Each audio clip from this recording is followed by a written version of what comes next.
As far as drone attacks are concerned, I've already discussed with the Secretary General that these are counterproductive, and I think we have to win the hearts and minds of the people.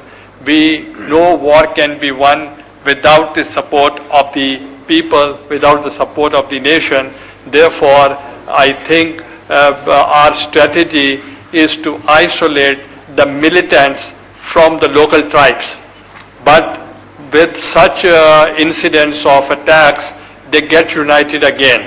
Therefore, it becomes counterproductive, and on many other multilateral dimensions, we want cooperations of the United Nations, and we are already having very good relations. I agree with what the Prime Minister just said. Security and development are very closely interrelated. Therefore, we should take and address this issue in a comprehensive way.